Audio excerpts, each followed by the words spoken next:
edge. You have political assassinations abound, and war could just flare up everywhere at the same time. And you got Tomahawk missile deliveries on the horizon and nuclear testing in tow. It doesn't really look that good, right? I mean, we were promised Epstein files and a Fort Knox audit. And this is what we got, right? Well, I told you this is what we were going to get. Why? Because they're all grifters. There's a video of Tulsi Gabbard circulating in 2019 where she is cautioning Trump, not cautioning, she's saying this would be an illegitimate war if we violated Venezuelan sovereignty and went in there and tried to do regime change at that time. Do you hear her now? No, because anybody that gets into politics, 99 out of 100, and I would venture to say 100% if the price is right, are all just grifters. Okay, maybe they get some esoteric information when they get on the inside, and that's what changes their minds. But even then, would it really be justified? Probably not. A federal judge in Rhode Island blocked Trump from halting SNAP benefits during the shutdown. Now, here's how Trump responded. He said, "I do not want Americans to go hungry just because the radical Democrats refuse to do the right thing and reopen the government.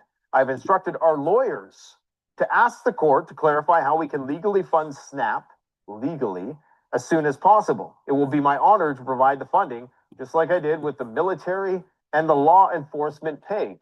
So he's saying that he was able to find the money to fund law enforcement and the military, which I presume might not be nearly as much as feeding 40 million Americans. Nonetheless, this indifference is probably not going to sit well with a lot of people. And it seems as though this could be a potential flashpoint for something. I really suspect that this could be the black swan that collapses the entire system, because I'm getting vibes that they're getting ready to do that. They're getting ready to crash the everything bubble. Everything's got to burst, whether it is the stock market, whether it is just personal debt, whether it is housing. All of these things are hyperinflating. Even cryptocurrency, even gold, arguably, is hyperinflating. And that is why the price of gold never really fundamentally changes. If the purchasing power of your dollar has been halved in the last few years, then expect the price of gold to double if measured in those dollars. Russia's 9M729. I talked about the through line between Donald Trump leaving the INF treaty, the Russians utilizing a missile that could be arguably construed as that would fall under that class of missile with a 5,500 kilometer range, the Orezhnik missile, right after Trump won the election, and all of the other anomalies that tie this story of Trump's relation to the intermediate nuclear forces ban and Vladimir Putin. And now you have Trump, the first thing he does out the gates, we're going to give Ukraine Tomahawk missiles that were at one point banned by this same treaty. And now Russia is confirmed to be using missiles with a range exceeding 1,200 kilometers, with estimates up to 2,500 kilometers. So they've not officially stated, I guess, based on this report, that they're using them, but now they're trying to say, or at least the Ukrainians are trying to say, and this is what we got to think about, are the Ukrainians just trying to say this? It really doesn't matter. We know whose team Trump is on. I mean, look at Viktor Orban, what happened to him today. Even after ingratiating himself to Trump for months, if not years, Donald Trump did not give the Hungarians a pass on Russian sanctions, which they wholly rely on. They need that pipeline to be functioning in order to meet the energy and resource needs of their population. But Donald Trump would not give them an exception.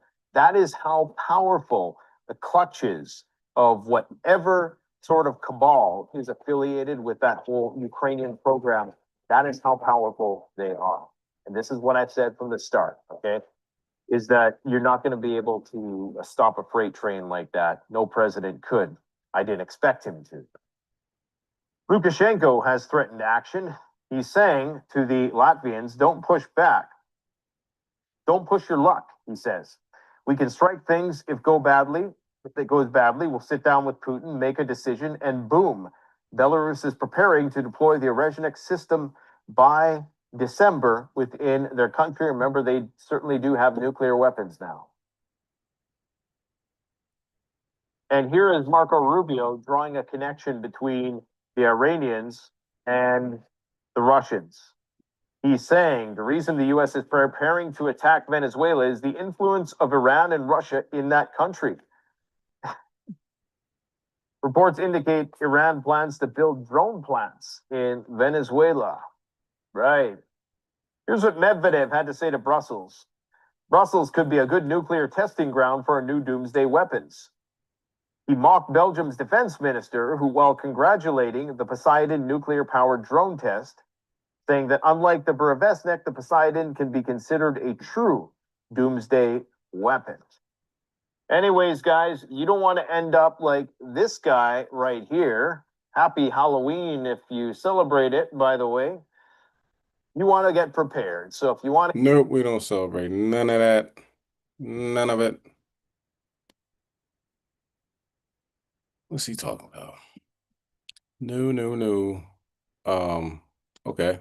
All praise, honor, and glory to Yahweh by Hashem Mashiach, Yahweh Shai, Yahweh being the name of the Heavenly Father, Yahweh Shai being the name of his only begotten Son, who the world ignorantly calls Jesus Christ.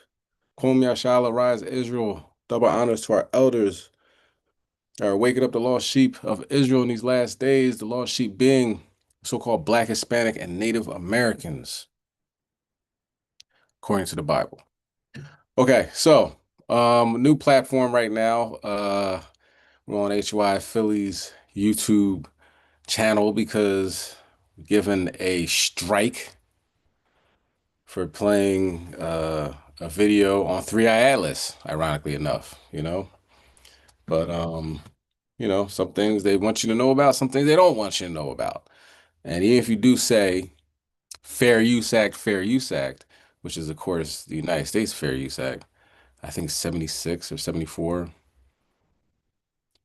something like that. Um, that's their own laws. Like they write their laws and then they just don't, you know what I'm saying? They're like, you need to follow the laws. They don't even follow their own laws. So, Fair Use Act means, not profiting off of this, it's for educational purposes only. But, you know, um, and I got like 300 videos saying the same thing. So only certain times where they say, nah, that doesn't work. I wonder why. Okay.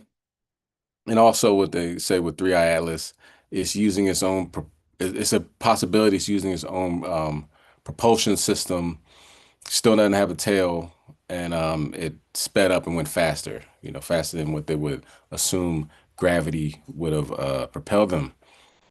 And it turned blue. Okay. So if you still think that's a comet, I have a bridge to sell you. Cash at me, say about $3 to $4 million, and we'll work something out. Okay.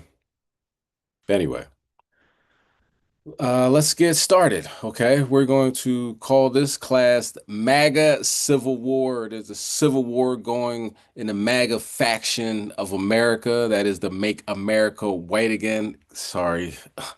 Make America Great Again. They talk about small government, so they fire everybody that has a job, and then they can't run the country properly. The government is actually shut down as we speak. The deportation of immigrants, even though, of course, they're all immigrants, shouldn't be here. The only people that aren't immigrants would be our Native American brothers and sisters, Gad and Reuben. But they feel that they have to get everybody out of here, and then they can't. Nobody wants to pick the strawberries, pick the fruit, do the legwork. So everything's going up, inflation's skyrocketing, tariffs haven't worked. Um, Elon Musk says back in like February, we're saving so much money by firing people. We're gonna give you $5,000 checks. Never happened.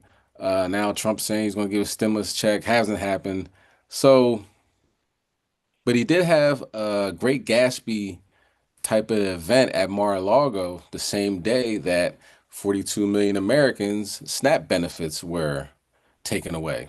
EBT, food stamps, whatever you want to call it. But they don't care about none of that. You know what I mean? Detaining ICE agents detaining are, anybody really. Anybody that's brown. At one point it was just Hispanics, but now, down there in Memphis, they're giving a hard time to the brothers, federal agents giving a hard time to brothers and black brothers rather, not just brothers, but so-called black men in Washington, D.C. Um, yeah, they don't care about none of that.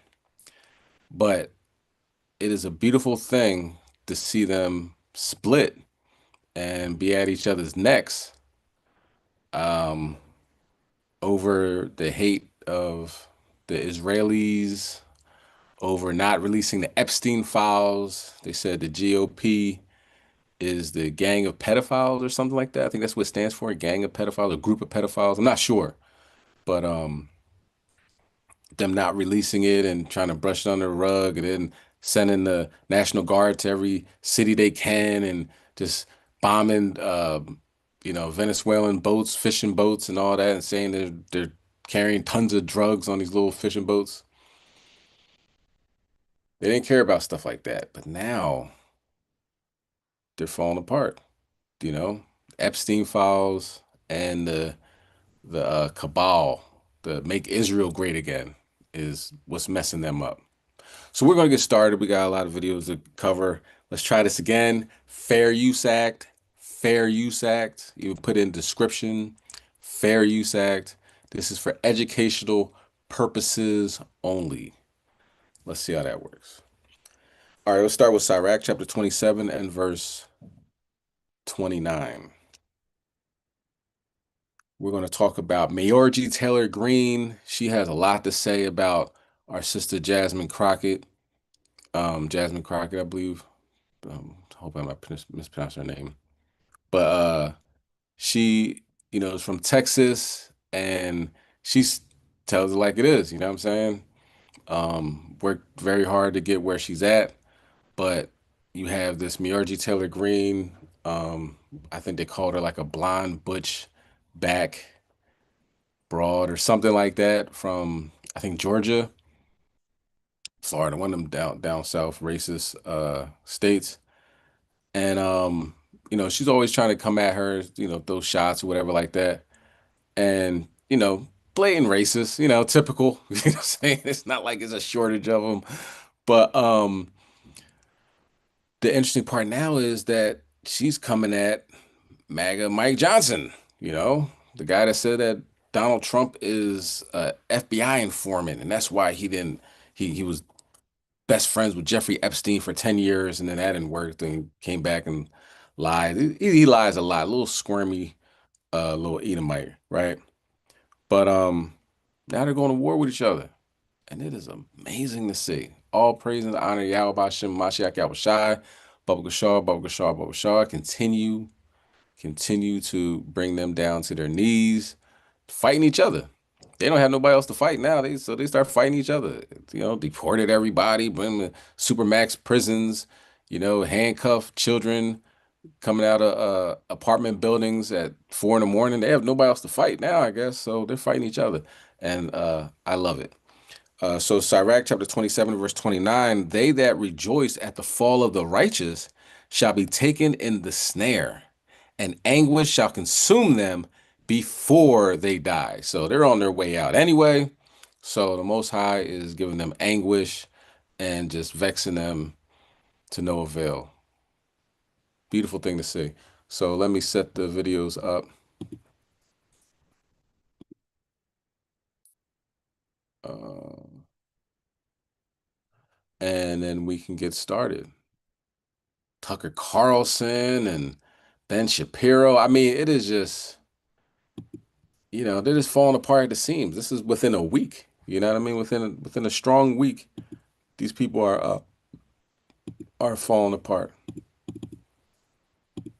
And the only person that could do something like this is you already know who it is. Republican. You already know who has the power to do something like this, our Heavenly Father.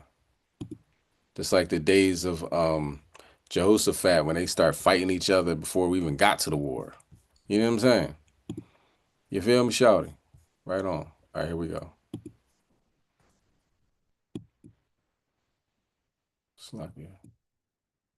All right. Republican Speaker MAGA Mike Johnson is getting ripped to shreds by MAGA Republican Marjorie Taylor Greene on The View on ABC on Election Day. I can't believe I'm even saying that sentence, but Marjorie Taylor Greene went on The View, and here's what she had to say about MAGA Mike Johnson. She goes, "I yelled at Mike Johnson last week. I hope he finally gives us a single healthcare policy. I shouldn't have to go into a SCIF, a sensitive compartmented information facility where there may be classified information in order to find out what the Republican health care plan is." And then the View host said, "But do you think maybe, Marjorie, that there is no health care plan and that's why they're not showing it to you?" To which Marjorie Taylor Greene responds, "You know what? I believe that's the truth. And I think that that's a failure. I don't think MAGA Mike and the Republicans have a plan." Coming from Marjorie Taylor Greene. Marjorie Taylor Greene then says, "The worst thing that I just can't get over right now is that we are not working right now in the House of Representatives." She goes, "The American people are working. You ladies right here at The View are working. I want to be working, but Mike Johnson is not letting us return to work." And she goes, "I put that criticism directly on the Speaker of the House. It's an embarrassment. He's an embarrassment to me that we are not in session right now." She then goes on to say the following. She goes, "I'm with the women. I feel very comfortable saying this. I am sick and tired of the pissing contest in Washington, D.C. between the men. I really am." And she says, with MAGA Mike Johnson and Senator Thune and all of these MAGA Republicans who are continuing to push this shutdown. She doesn't mention Trump's name, but she seems to be implying there, Donald Trump as well, that this is a pissing contest in Washington with men and that the Republicans are not showing health care plans and they're not allowing the House of Representatives to do their work. Then on the Epstein files, she says, "Yeah, I think there's a cover up." She goes, "I'm not sure why it's taking place, but clearly MAGA Mike Johnson," she refers to him as Speaker Johnson, but clearly Speaker Johnson and others right now are seeming to be protecting very rich and powerful men. She goes, "It's absolutely horrendous conduct by Mike Johnson and these Republicans." She's like, "I don't like their behavior. I don't know what's going on." She goes, "I stand with the survivors, and that's why I'm going to read the names of all of the survivors on the House floor as soon as we can get back into session." And she goes, "I don't know why Mike Johnson is not allowing us to get back into session." And then she calls out all the MAGA Republican paid social media influencers on The View. She goes, "I think that there's a lot of paid social media influencers, and I find it very interesting that they're all of these MAGA accounts, but they're all paid to attack me. Even when I announced I was coming on The View, they attack me. When I call for the release of the Epstein files, they attack me. When I call for the release of healthcare plans, they attack me. When I say we shouldn't be ripping away healthcare from the American people, these MAGA Trump accounts, they keep attacking me. They attack me over and over again. And as soon as I announce I'm coming on the show, they attack me." And she calls out these MAGA Republican influencers and says that they're bad and that they should not be trusted. So that's what she said this morning. Now, how did MAGA Mike Johnson respond? MAGA Mike Johnson is asked, "Well, don't you think it's a bad look while the Republicans are depriving the American people of SNAP as Donald Trump's regime? They first were only giving half the benefits of SNAP to people, even though the court said, give everybody their full SNAP benefits." Then Donald Trump posted this morning that he's giving no SNAP benefits. He goes, "I will not give any SNAP benefits, food stamps, until the government is open." Well, it's your shutdown, Donald. So you're going to starve people to death. That's what Donald Trump posted this morning. And MAGA Mike's response was, because the question was, don't you think it's a bad look that while American people are starving, Donald Trump is throwing a great Gatsby-themed Roaring Twenties party with the slogan, "A little party never killed nobody," while healthcare is being ripped away from 20 plus million Americans and 42 million Americans are losing their SNAP benefits. And then MAGA Mike's like, It's an obligatory tradition. Trump was obligated, okay, to throw that party. I kid you not. MAGA Mike said it was obligatory, that Trump was obligated to throw the Gatsby-themed party. Here, play this clip. So, yeah. You talk about the split screen between the Democrats are doing, what the Republicans are doing. What about the split screen about the fact that the Trump administration is administering only part of the SNAP program, while President Trump is having a Gatsby party at Mar-a-Lago? I reject the premise of the question. Let me talk about SNAP. Okay. By the way, the president had an annual Halloween themed party every year at Mar-a-Lago. That's what he went back to as obligatory tradition. I just discount what you're trying to do there. The SNAP benefit is a very important question. The White House has bent over backwards, as we've recounted here every morning, to make sure that Americans' pain is mitigated as much as possible, reduced as much as possible. So we got the troops paid. They made creative solutions for that. The WIC funding for women, infants, and children. And SNAP came to a legal crossroads because the legal analysis said that you could not use the contingency fund if the underlying fund was not flowing. I've explained that into detail here multiple times. Two courts disagreed. So what did the president do? In good faith, showing again that he's willing to bend over backwards to help the American people when Democrats are not. He went to the court and said, fine, show me how to do it, because we don't see the path. And so the courts have ordered that. They filed a brief yesterday, or some response yesterday in the court, that they'll give as much as is there. Remember, the contingency fund only has roughly $5 billion, and it costs roughly $9 billion for a month of SNAP benefits. So I think the arrangement is they're going to give half, at least half, to everyone. But here's the problem: it's very complex. Is that it's administered through the states. You have to recalculate all the allocations and how the checks go out. It's not, you can't just flip a switch and do that. It's a lot of work that goes into it. So I can tell you that the president is dialed in on this. The president is trying to protect and cover the American people, as he always does. The president is trying to get the government open again. He was, they're obligated to party, everybody. He's obligated to play golf. He's obligated to tear down the east wing of the White House. He's obligated to build a ballroom, a golden ballroom. He's obligated. What are you talking about? Just make things more affordable to the American people, whereas right now inflation is surging. Keep people's health care in place. What the hell are you doing? Keep people's SNAP benefits in place. What the hell are you doing? Then MAGA Mike's just like, look.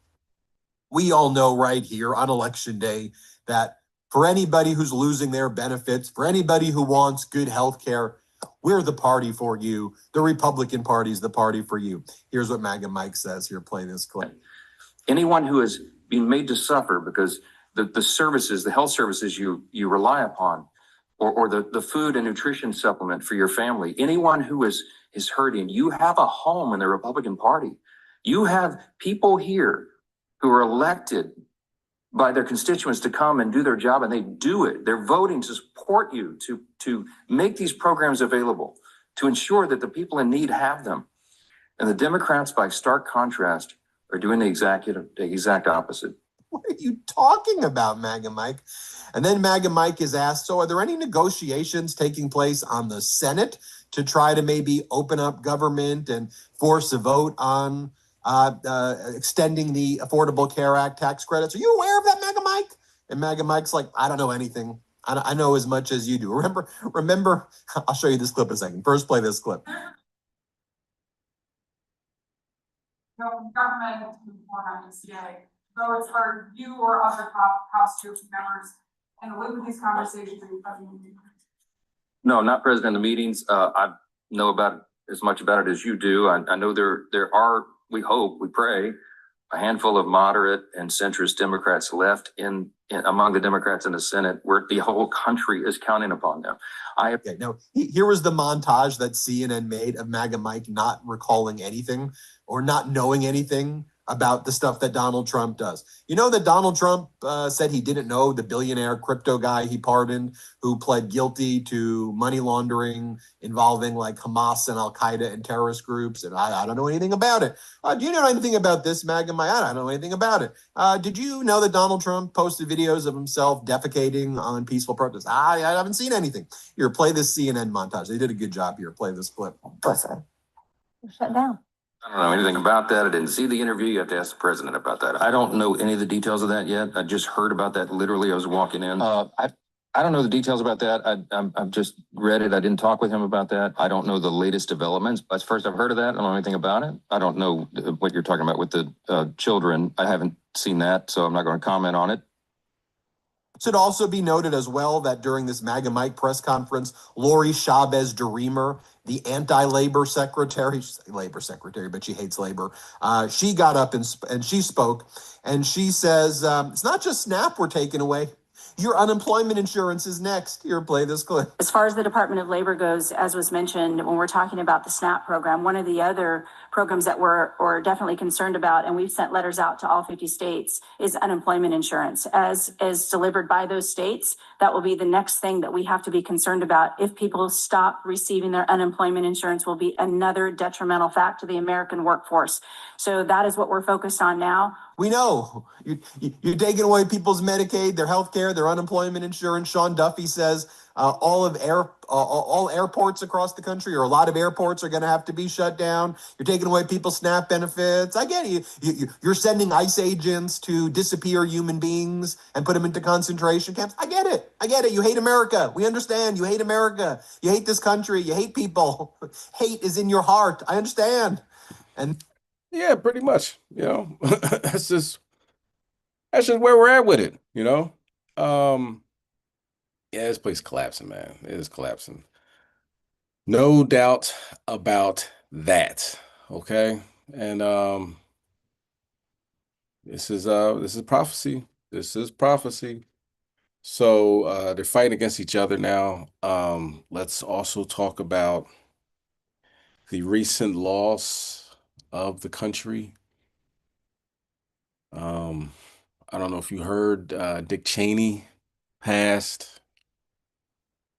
He put a lot of time and effort into making America what it is. If anybody was around during the time of 9/11, where they stated Saddam Hussein had weapons of mass destruction and ties to Al Qaeda.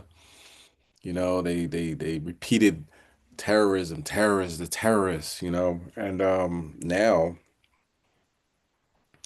Muslim mayor is now in, and he won the mayor, he's the mayor of New York, and a lot of Edomites are upset. You know what I mean? Like, how they bombed our towers, they threw down our towers, and now they're the mayor. This country's going in the crapper, or whatever they say. You know what I mean? You're on thin ice, pal. A lot of angry Edomites walking around now. Something happened in New York. It was like a car exploded. I don't know what was in that car. Seen the video. A car exploded. It got up to like the 10th floor. Like, that had to be one of the most gas-filled cars I ever seen, or it was a bomb in there. I don't know. I don't know. I guess we'll find out. Several um, firefighters injured, but the day after the Muslim mayor takes office, I don't know if that's a coincidence, but we'll see. Not trying to speculate, but I don't know. But back to Dick Cheney. Let's get Psalm chapter 119 and 118. Dick Cheney, he put a lot out there on the line, for Halliburton. He destroyed Iraq in shock and awe and used Halliburton to build it back up. When you look at how much the taxpayers were on had to fit the bill for, like, one nail, $1,700. You know what I mean? Some plywood, $14,000. Like, it was just outrageous prices, because they could. Once you're in power, you can charge anything for charge anything for anything. And his company was Halliburton, so it was just like, I'm gonna put my homies over there, and we're gonna just rake in billions and billions of dollars in taxpayer funds. And now that they say there's no money for anything, you can see where these things have evolved. So let's get that. Psalm chapter 119 verse 118. Thou hast trodden down all of them that err from thy statutes, for their deceit is falsehood. Thou puttest away all the wicked of the earth like dross. Therefore, I love thy testimonies. And dross just, it's like trash, something you don't need, the byproduct of metal. Just, who needs it, right? Um, just throwing them away like trash, right? Verse 20. Because he did his job. That's before we get to verse 120. He did his job of destroying America. This is what God wants. You know what I mean? Babylon is fallen. But when you look at it like from a 24-hour perspective or from January to January perspective, you might miss it. But when you go back in time of when how things just started collapsing, people were just taking their money and running and starting just endless wars that cost so much money that there's no money for anything else, and how the Moody um, credit rating of America slipped, and now like what $38 trillion in debt. Then when you look from there, you can see that this has been planned a long time ago, not by the elites, you know what I'm saying, not by the Illuminati. I get all that, but the Most High God has been destroying this place for a long time. And now he doesn't need these people. You know, you did your job. Get out of here. You know, he's going to go up into the heavens and see a black Jesus, right? And a black God. And it's all downhill from there. All right. So, verse 120, my flesh trembleth for the fear of thee. I am afraid of thy judgments. Absolutely, because these judgments are coming quickly and rapido, one after another. By the time you realize you're mourning off of the death of what's his name? Hulk Hogan. Then I can't think of the name. Who else died? And then Charlie Kirk gets murked. Do you know what I mean? Like it's just a downhill spiral for Esau. Okay. Let's watch that though. We come on the news with breaking news. Dick Cheney, scum of the earth, passed away. Good morning. We are coming on the air with breaking news. Former Vice President Dick Cheney has died at the age of 84. His family just released a statement saying Richard B. Cheney, the 46th Vice President of the United States, died last night, November 3rd, 2025. He was 84 years old. He can't even stop. He can't even pretend not to be evil. Look at that picture. He can't even pretend. Do you know what I'm saying? Like him just trying to smile. It's like it's just blatant evil. You know what I mean? His face looks like a Halloween mask, but that's his face. His beloved wife of 61 years, Lynn, his daughters Liz and Mary, and other family members were with him as he passed. The former vice president died due to complications of pneumonia and cardiac and vascular disease. Dick Cheney was called the force behind President George W. Bush, a notoriously silent but powerful vice president who became an outspoken defender of the Bush administration, ardent critic of President Obama. Cheney was beloved by conservatives, vilified by the left. After 9/11, he was influential in formulating the U.S. response, the doctrine of preemptive action. It widened the war on terror from Afghanistan to Iraq. He faced challenges in and out of the White House, shooting a campaign contributor in the face during a 2006 quail hunt. Cheney's daughter Liz was one of 10 Republicans who voted to impeach former President Trump for his role in the January 6th insurrection at the Capitol. Dick Cheney came to the Capitol on the first anniversary of that horrific day. We'll have much more on Good Morning America. That's coming up in just a bit. Also on ABC News Live and ABC News. Yeah. He was loved by conservatives. They loved him.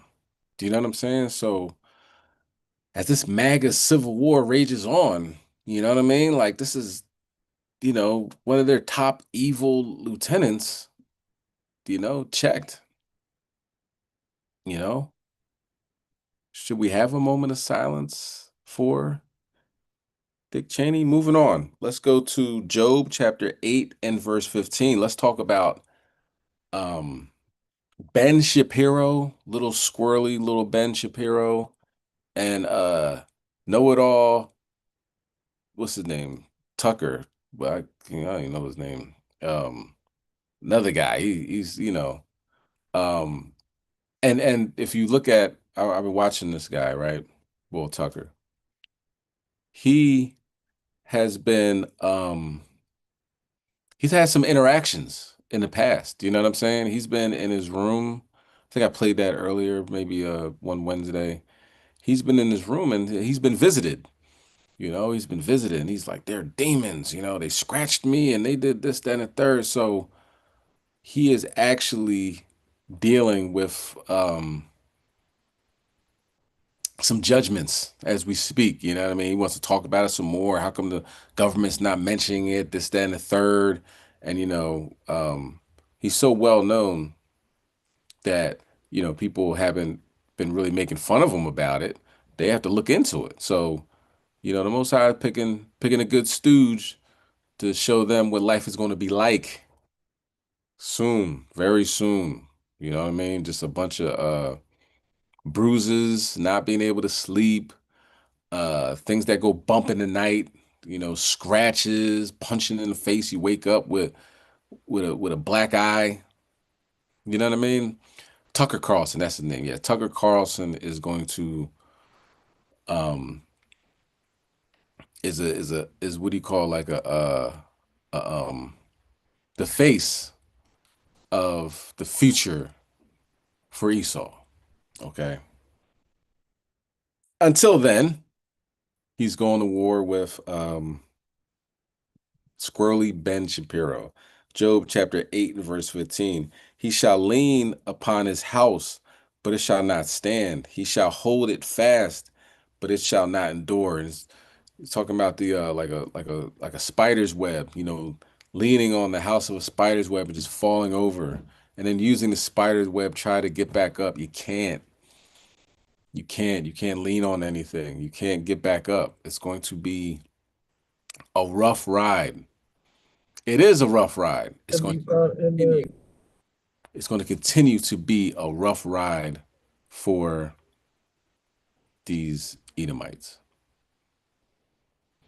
It's a MAGA civil war. You know what I'm saying? And then they call for a civil war after Esau shot Esau. You know what I mean? In the most the most Idumea place you can ever imagine, which would be Salt Lake City or Utah rather. They said, we're going to get a civil war. Did they know then that the civil war will be between them and them? I don't think so. I think the power we serve has so many curveballs and twists and turns that they have no idea their left from their right, up from down. It's a ball of confusion. Ball of confusion. All right.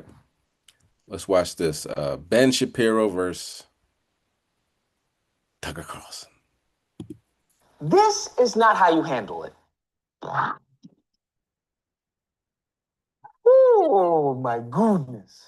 So I don't know about you, but I am absolutely shocked how you don't have to know. Interview everybody's not going to think about it. From Peter to Paul, Thomas, James, John, Matthews, Luke. Completely destroying the right, like completely. And I've said this before, AIPAC, if you want me to fix this, I can. It's going to cost a little bit more than $7,000, all right? Netanyahu's going to cost a little bit more than $7,000. Not even a little bit more, a lot of bit more, okay? But the more you go on this path, the more damage you do. The more damage you do, the more, the more I charge. I just want to be perfectly clear. That being said, what they are doing right now is cuckoo for Cocoa Puffs. Most recently and most notably, you have Ben Shapiro. Now, Ben Shapiro has spent his entire life not even acknowledging Nick Fuentes, okay? Not even mentioning him. This has gotten to the point where Ben Shapiro put out a 41-minute video about the Nick Fuentes and Tucker Carlson interview. That topic is the fragmentation of the political right. That fragmentation is being caused purposefully by a splinter faction of people led by a young man named Nick Fuentes. I want you to understand, that is so dumb. So dumb.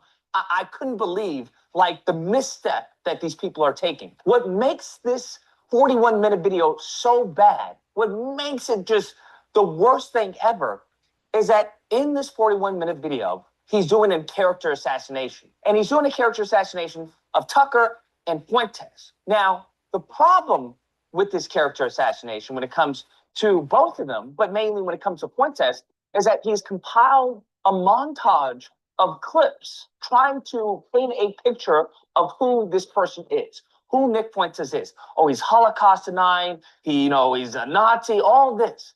The issue with this is that these clips, as you can tell, are from various different years, right? They're from various different timelines. Because one timeline, he looks like a baby. Another time, he's got a beard. Another timeline, he doesn't have a beard. He's got a little peach fuzz. And it's just like, it's a hodgepodge of clips trying to paint this narrative. The issue with this character assassination technique that he's going about is that, first and foremost, it gives Nick Fuentes 2 outs. What are those 2 outs that you think Fuentes is going to say? First and foremost, he's obviously going to say whatever Republican says or what every conservative says about Charlie Kirk, right? When I bring out a clip of Charlie Kirk, what do they say? Oh, it was taken out of context, Lucas. That's not the right context, okay? That's not what he was saying. If you gave the whole context, you would see that that's not what he was saying. That's what he's going to do. Secondly, it's old clips mixed in with new clips. Now, anyone with an IQ above room temperature, as they live on this planet, longer and longer,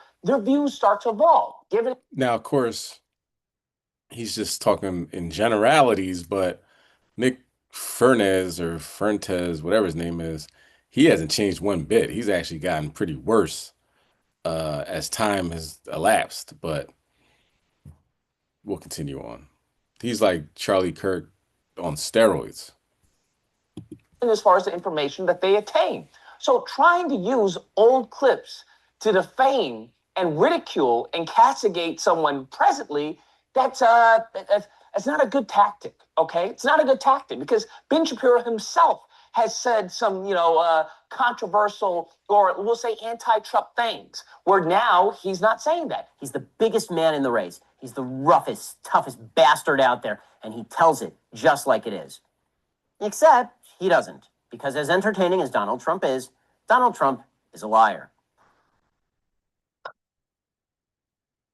We have, Vice President, J.D. Vance, who has said, called Trump Hitler, said he's the worst person ever, called the people idiots for voting for him.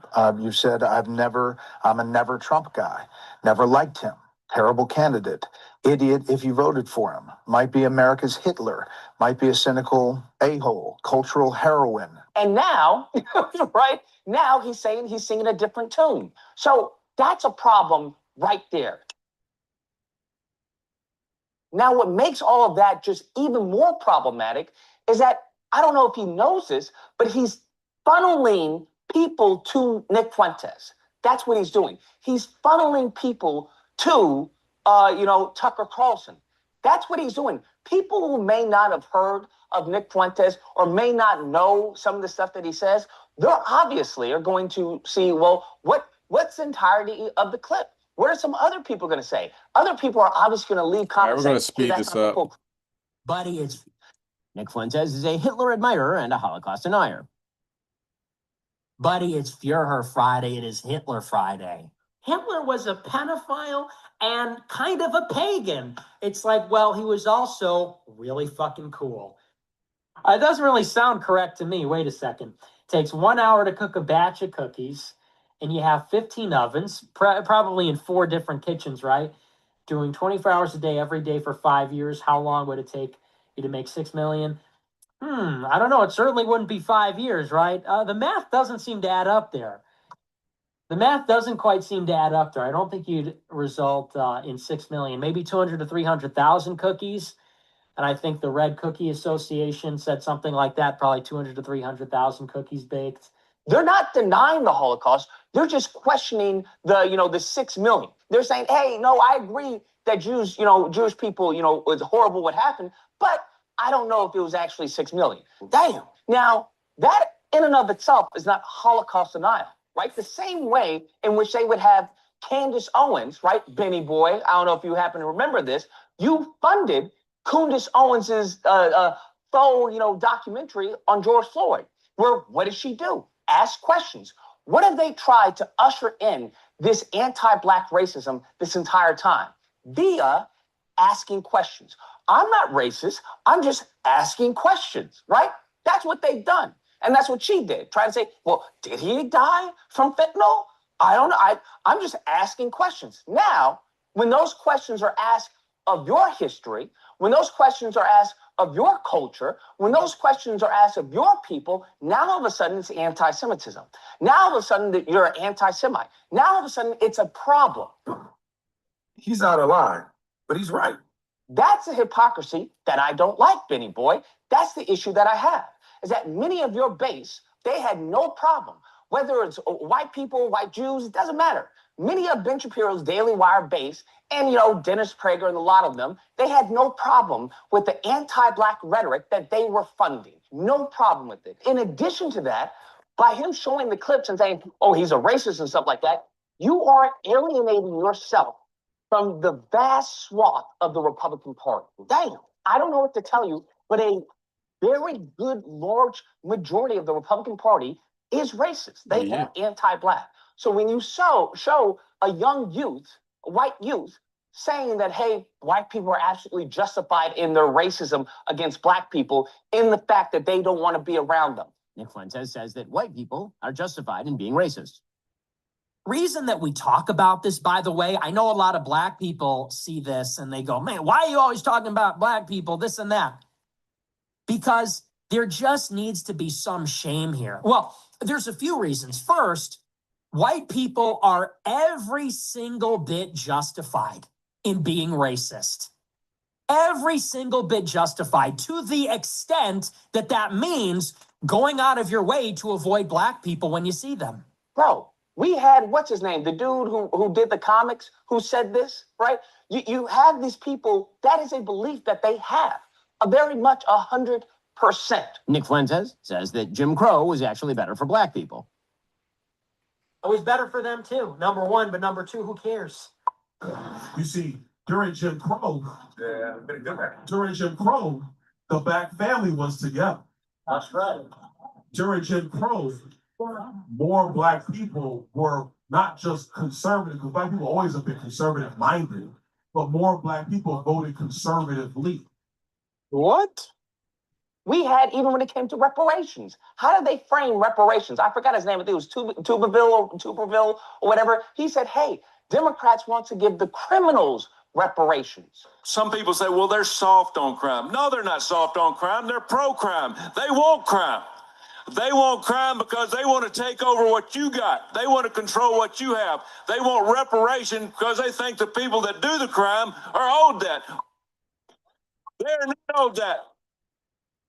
How they view Black Americans. That's what Ben Shapiro has been sponsoring this entire time, of marring the image of Black Americans, of criminals, thugs, gang members, all this, right? The degenerates of this country. Now you want to somehow turn this around and be like, look, he's racist. He's racist.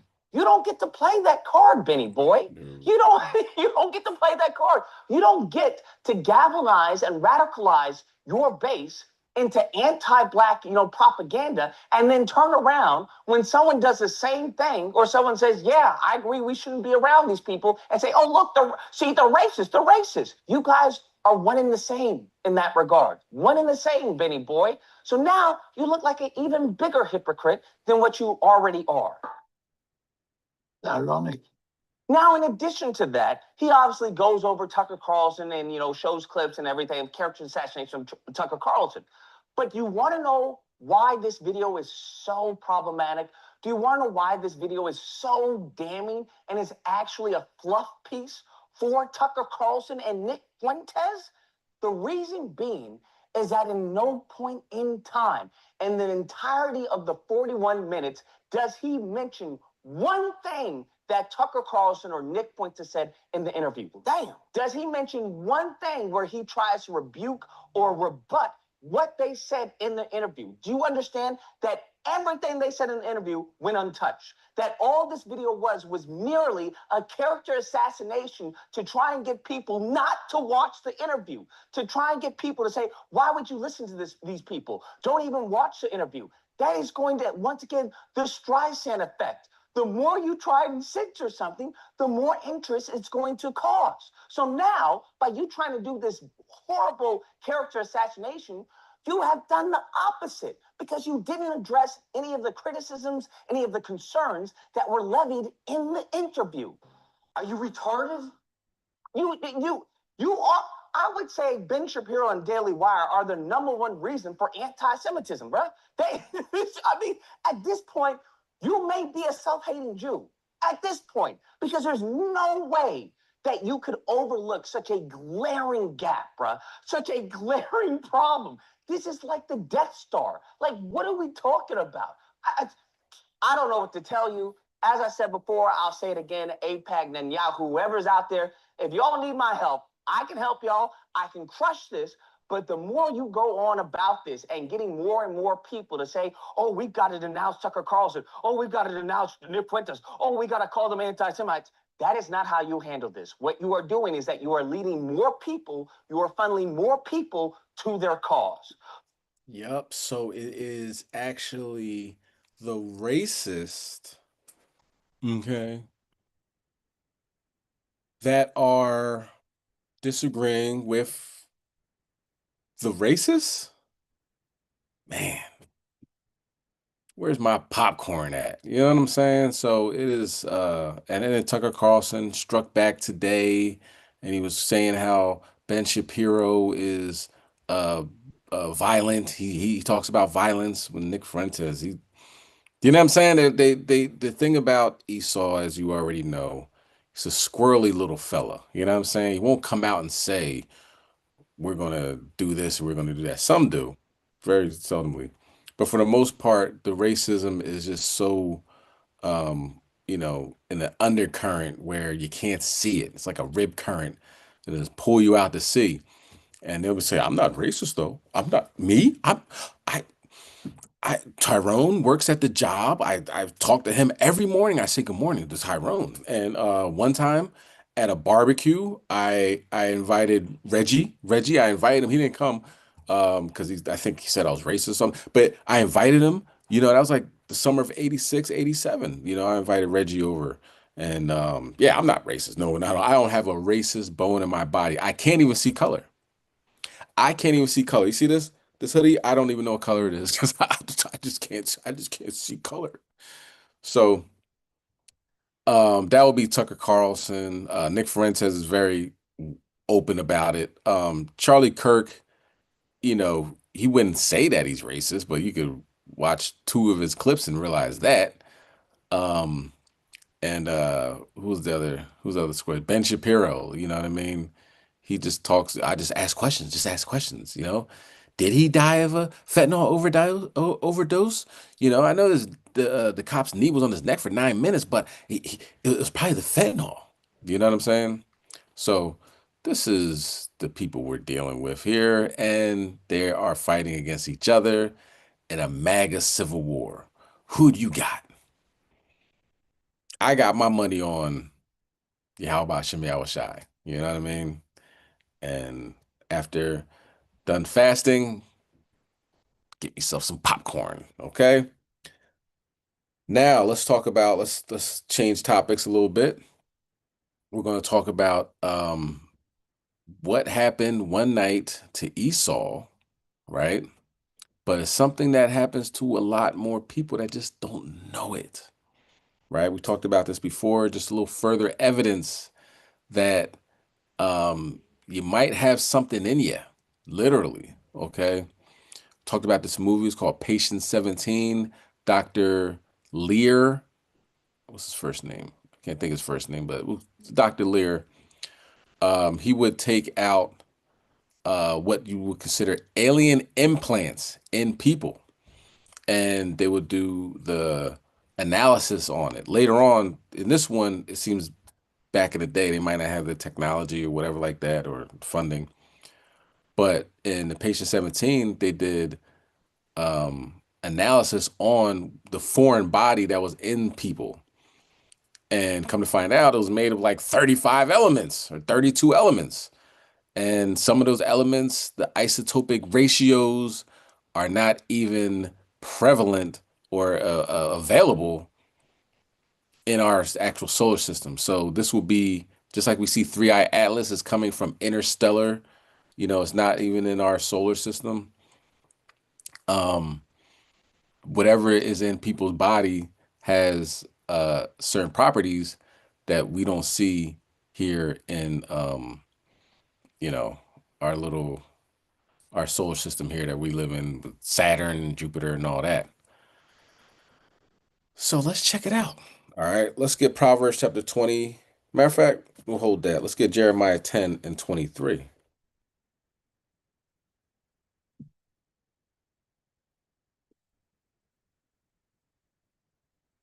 Interesting things. It's best that you keep an open mind because there are things happening all around us. Let me see. Some seen, some unseen. All right, Jeremiah chapter 10 and verse 23. O Lord, I know that the way of man is not in himself, but it is not man that walketh to direct his steps. Okay? So we're being led, directed. Do you know what I mean? It's like he's the potter, we're the clay. Okay? And we have evidence on how that works. I'll give you an example, right? We're gonna watch the video, but I'll give you an example. And Missing 411, right? David Politis. If you haven't seen it, and you're Israelite, I don't know what to tell you, man. Go watch it. Go watch it tonight.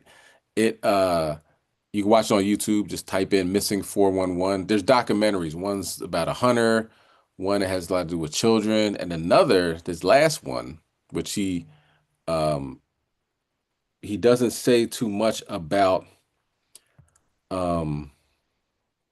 what these things are because he was a former detective.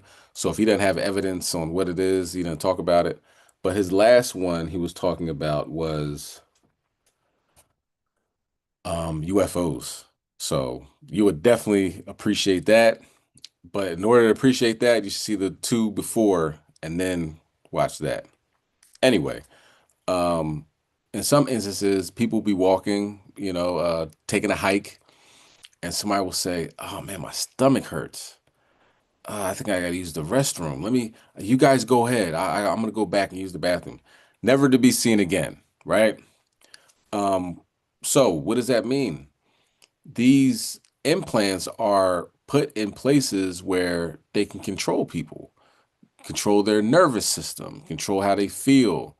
Some people obviously they just think that they're what's the word? Like tracking devices, but how about Shemal Shai knows we had all the time anyway? But it can really cause people pain, euphoria. It has access to your nerves and your nervous system, thoughts, so forth and so on. Okay.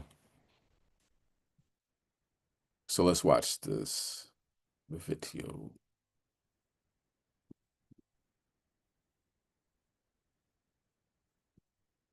Not all close encounters can be so easily ignored.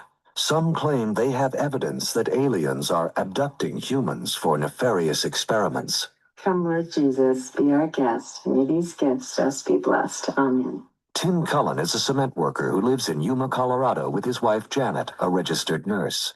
A recent X-ray revealed a strange object lodged inside Cullen's body.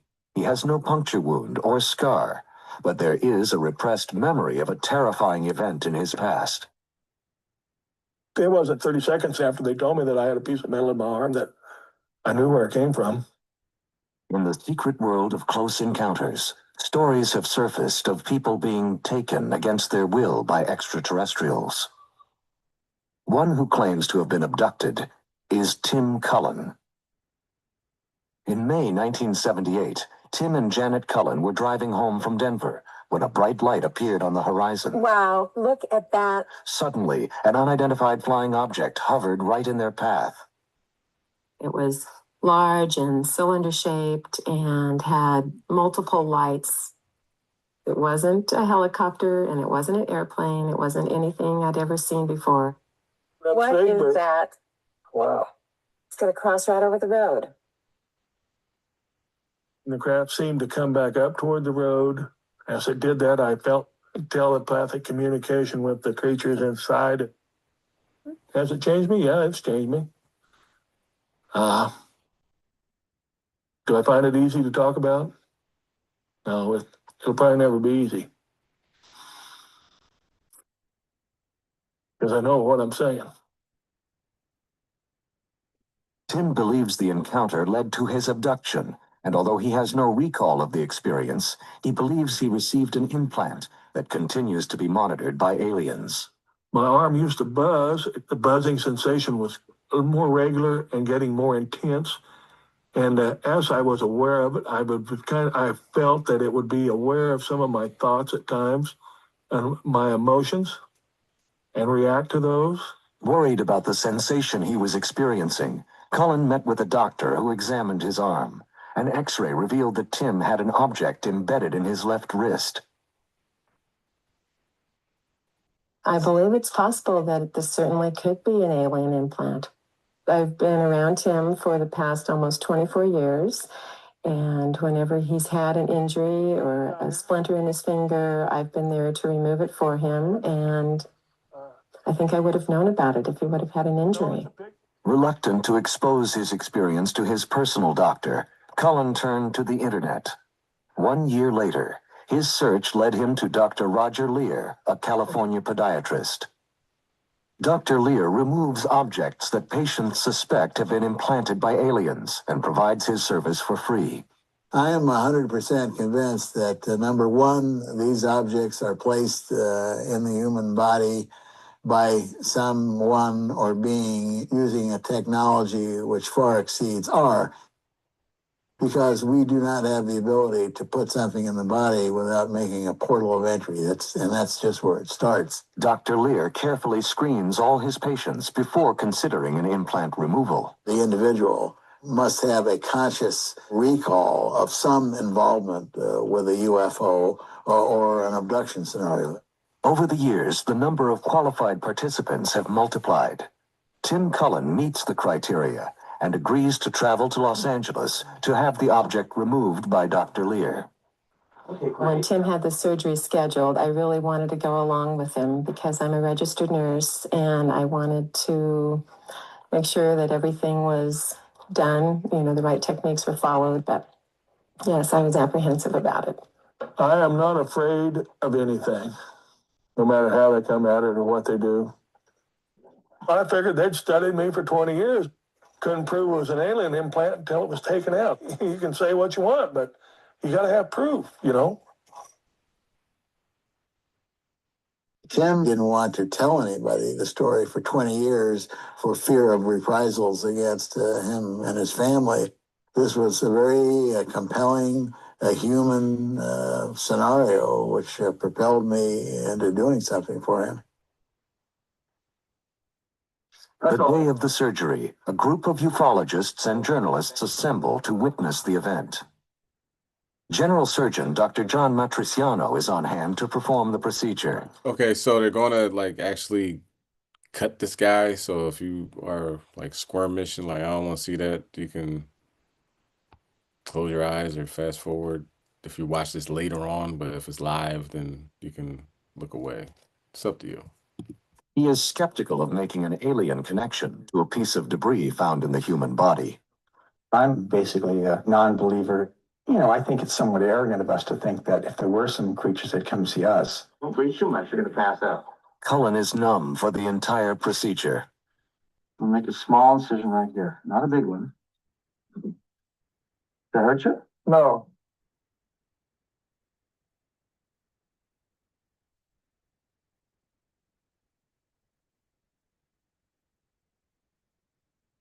"20 minutes later, a quarter-inch object is removed from his wrist. According to Dr. Lear, the first abnormal sign is the lack of a cyst surrounding the object, which in 20 years would have grown to the size of an almond. In a normal situation where a foreign body has been inside the human body for a prolonged period of time, there's a fibrous cyst called an inclusion cyst that forms. In this case, there was none.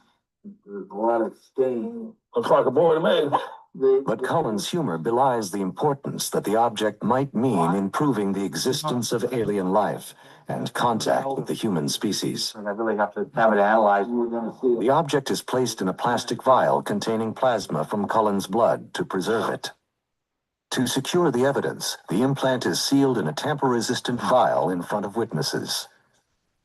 Dr. Lear takes the specimen to be analyzed at Digital Instruments, a research laboratory near Santa Barbara, California. They agree to their first alien implant examination, viewing it as an opportunity to put their new atomic force microscope to the test. So that's the sample here, and I'm going to put in a bit of epoxy here. Dr. Irene Ravenko has a PhD in biology and is also a medical doctor. Under the microscope, the so-called implant appears to have some unusual traits. I've never seen really this kind of pattern. I would guess that people who work on material science can see this kind of structure on some metal, maybe. But in biology, I've never really seen anything like that. Puzzled by the lack of a fibrous cyst, she probes what looks like a thin membrane encasing the object. We just got a little piece of this material and we're going to let it dry in air. This is what we get after a few minutes in air. And this part here is still very squishy, very soft. If I press on the other part of the tissue, here it's very hard. It looks like a resin, something like a plastic. I've never seen this before in human tissues. A second opinion from a government laboratory that chooses to remain anonymous found the object to be highly unusual, amorphous, and magnetic, a combination that does not exist in any form of metal today. Exactly what this object is remains unclear, but Dr. Lear is hopeful that each removal brings us closer to the source of these objects, whether earthly or not. Some of the things that we found in the implant surgery, such as the membrane, which seems to allow a foreign object to be placed in the human body and prevent the human body from rejecting it, I think is a most important thing. And if we could understand this better and duplicate it, why, we would have a tremendous benefit to medical science. Though the tests are not conclusive, Cullen still believes the implant is better off in the hands of science than in his own. I'll tell you what, their research on the membrane has made me feel real good. I think it's the only truly piece of this puzzle that we can solve for right now. People around him have been very supportive. I was kind of, I guess, naive, thinking, well, we'll go to California and have this removed, and then we'll just go back to our little life in Yuma. But that's not the way it's been. Tim has wanted to get the word out about what happened to him and to get more people aware of it. It's definitely different than life used to be. This is a donation can for Tim Cullen, sending him one way to Mars. All donations is welcome. Tim, I'm going to present this to you. Well, thank you, Mary. Since the surgery, Tim Cullen's tale of an alien abduction has made him a celebrity and a curiosity in Yuma, Colorado. Although he knows many are skeptical of his story, Cullen says the event was real and it's happening to others. Wonder if anybody here tonight has had any experience. Barbara Lamb is a regression therapist who specializes in treating patients who believe they've had contact with aliens. She witnessed Tim Cullen's surgery and says the time has come for people to accept the possibility that abductions are occurring. Be as open-minded as possible about the fact that these very unusual things are happening. I think that there has been a lot of prejudice about UFOs and extraterrestrials and people who claim to experience these contacts. Whoa. Yeah, oh my gosh. Wow. Her weekly support group has been growing steadily for 5 years. I just had this really large-headed being with this low chin take me on a ship and then they put me back The down. people can discuss their own experiences and compare notes with other people. And when they talk to other people who've met some of the same beings or have had some of the same procedures happen, and yet these people who seem to be very normal, likable, functional people, that's very reassuring to each one of the experiencers. At least allow for the possibility that this could be happening, because indeed, so many of us do have a true sense of knowing that this is indeed real. All right, let's get Proverbs chapter 20 and verse 24. Very interesting stuff, you know what I mean? Very interesting stuff. It's either it's true or those people are just crazy. I'm going to go with it's true. Okay? Not saying none of them are crazy, but yeah, it's real. Okay, Proverbs chapter 20 and verse 24. Man's goings are of the Lord. How can a man then understand his own way? So in this scripture, she's pretty much letting us know we're puppets and he's the puppeteer. Okay. When you look deeper into this implant scenario, where it's placed, what it does, what it's connected to, um, like you say, you felt like a buzzing on it. The technology that Yahweh Bashem Yahushai has is far beyond our realm of comprehension. So you definitely want to keep an open mind. All right, now let's talk about the earthquake that happened in Afghanistan. Some things that occurred during the pull up to um, Howard University. You know what I'm saying? It was uh, uh, uh, I guess a student or some young boy that was wearing pink walked by and saw the Quran on the ground. We usually put books in the corners of the poster so the wind doesn't blow it away or whatever. And if the teacher's up there, talking and he's saying, okay, hold on, let's get this scripture or not scripture. Let me get that book right there so I can, tell you that even your book in the Quran, it says that Allah chose the Israelites. You know what I'm saying? It says in their own book. So we have books, on the corners, on the four corners normally of the poster. So we had a book there, the Quran. He walked by, he felt a certain way. He was saying, "Why is my book on the ground?" Elder Sabal said, "What's your nationality?" So I'm a Moroccan national. He's like, "All right, well, it ain't for you anyway." You know what I mean? Keep it pushing.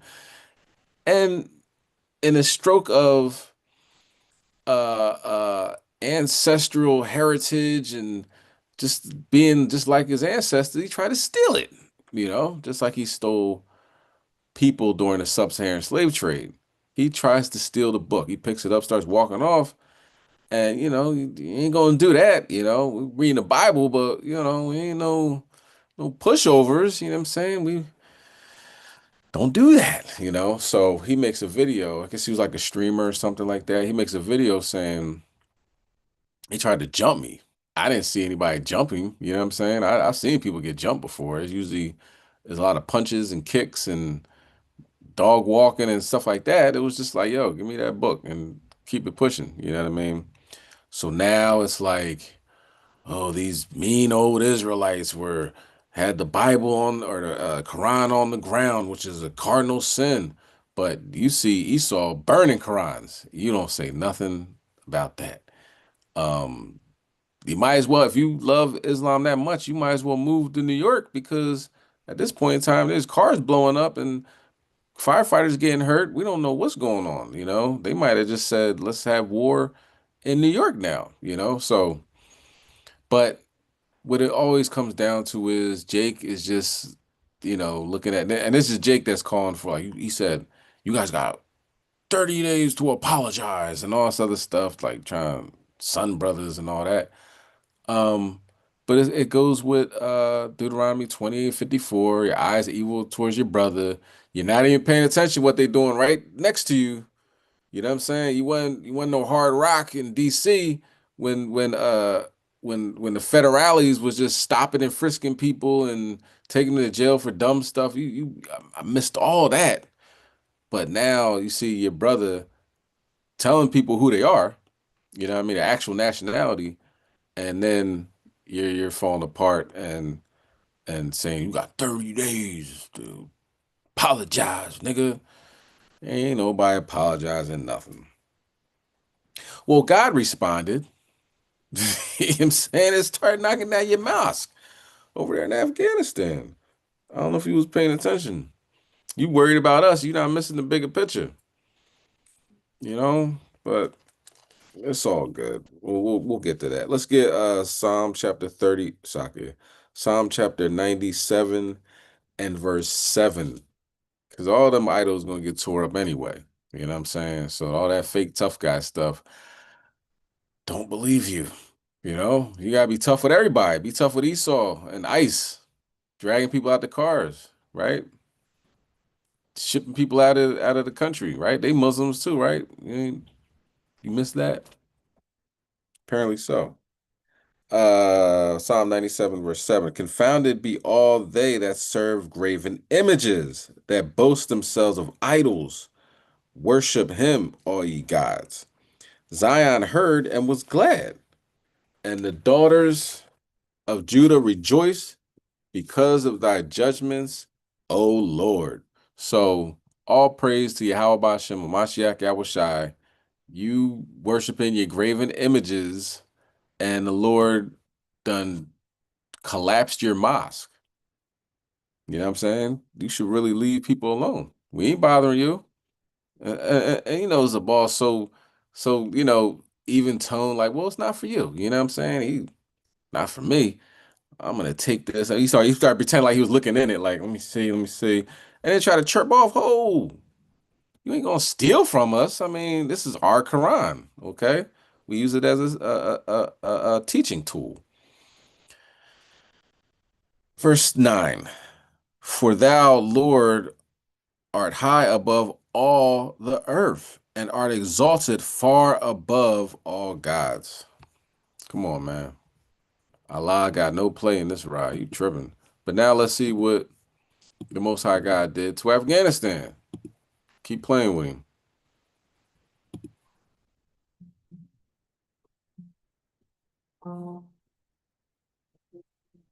That joint got rocked. That's the Mazar-i-Sharif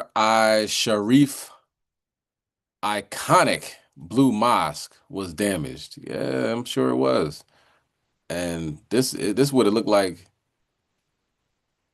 as the whoever was filming. Don't forget about the aftershocks. Ain't done yet.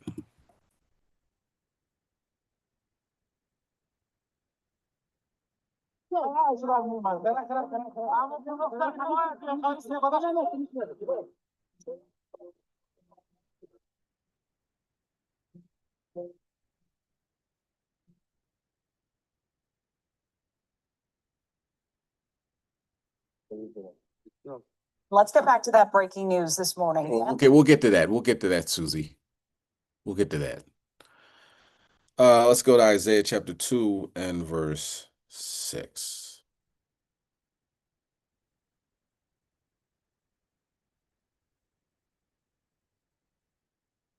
Isaiah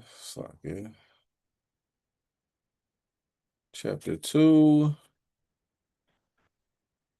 and verse 6. Therefore, thou hast forsaken thy people, the house of Jacob, because they have replenished from the east and are soothsayers like the Philistines, and they please themselves in the children of strangers.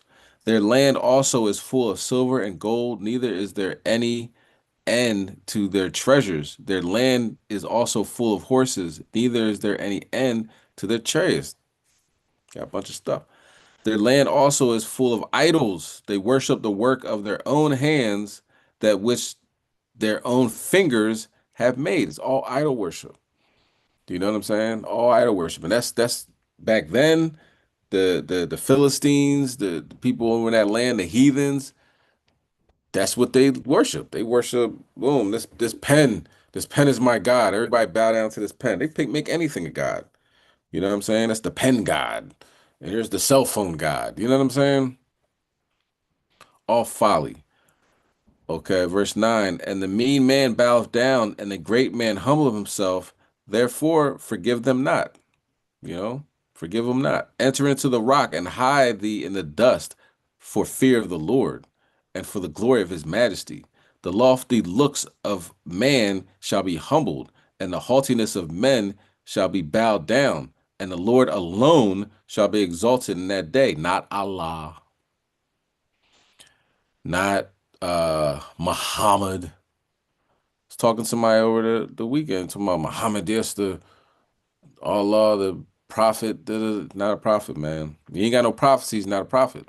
Okay. Trying to talk to the brother, you know what I mean? Be patient with the brother.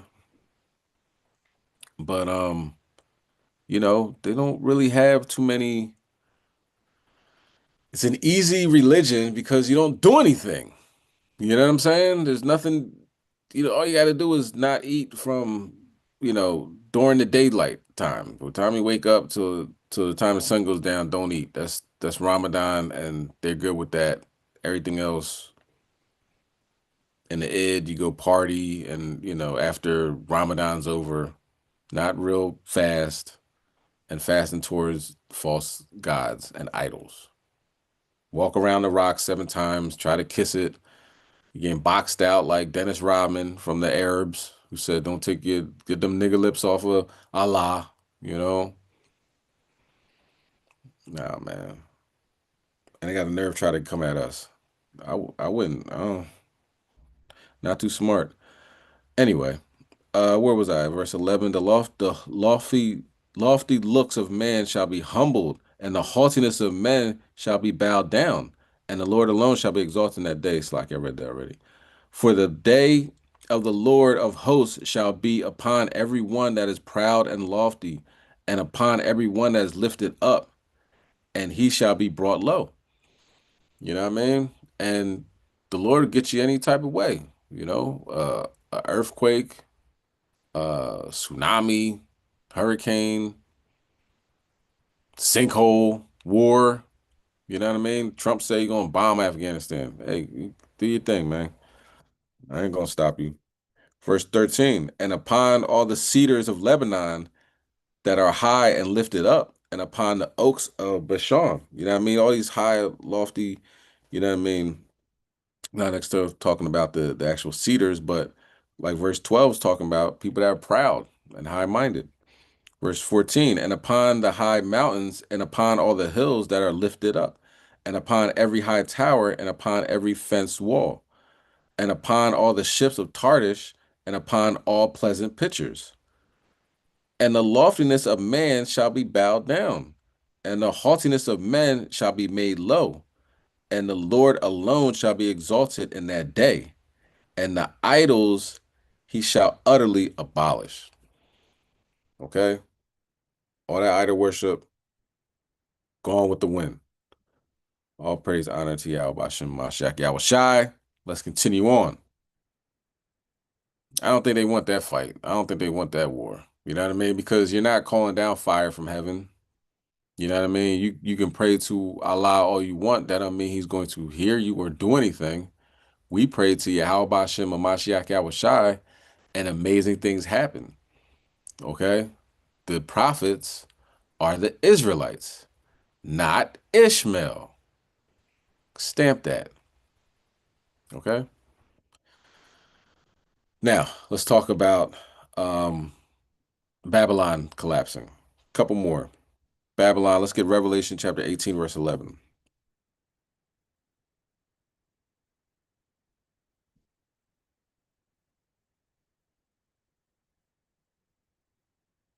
This book of Revelation, chapter 18 and verse 11. The merchants of the earth shall weep and mourn over her, for no man buyeth her merchandise anymore. A lot of jobs are being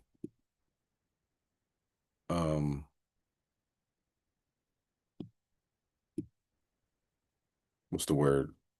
Rescinded, X'd out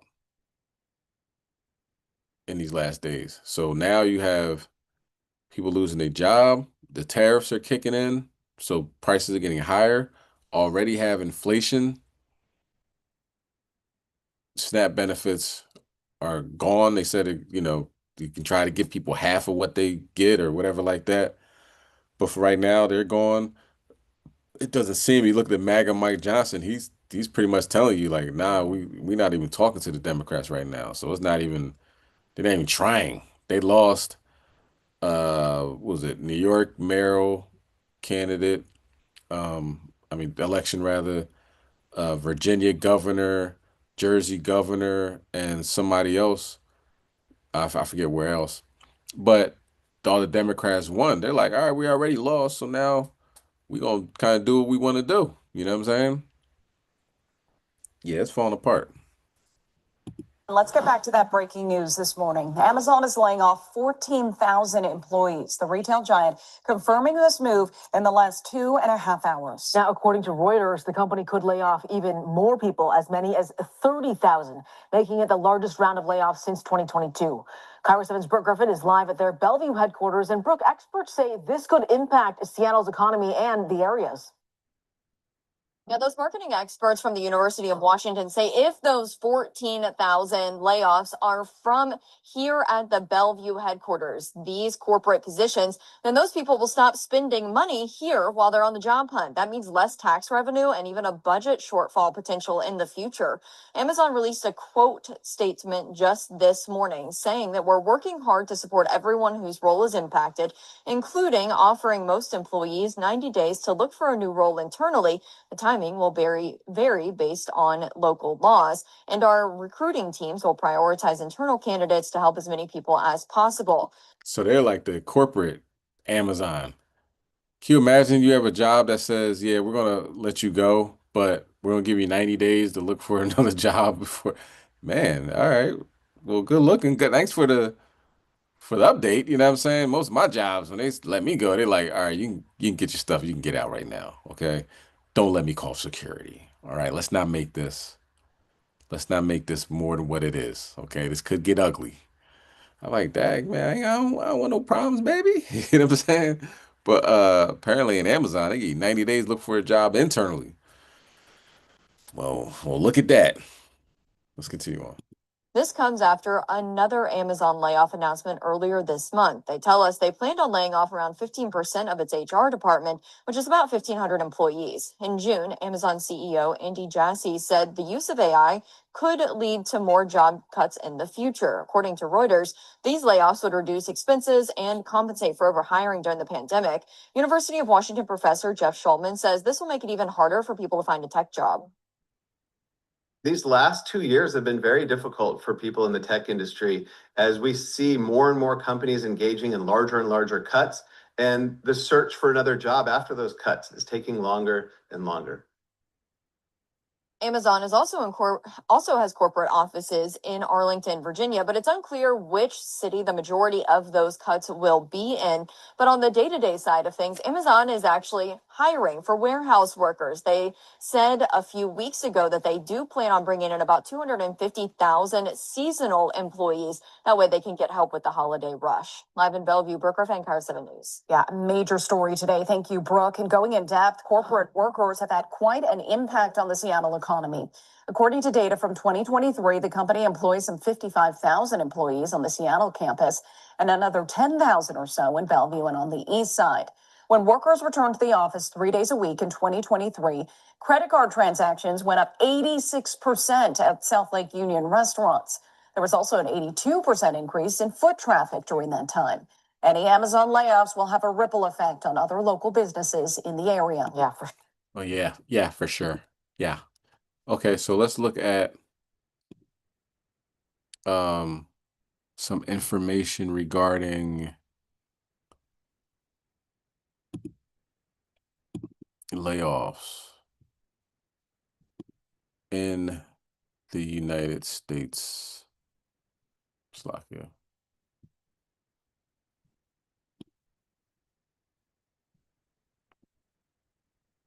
All right. Okay, so here we are.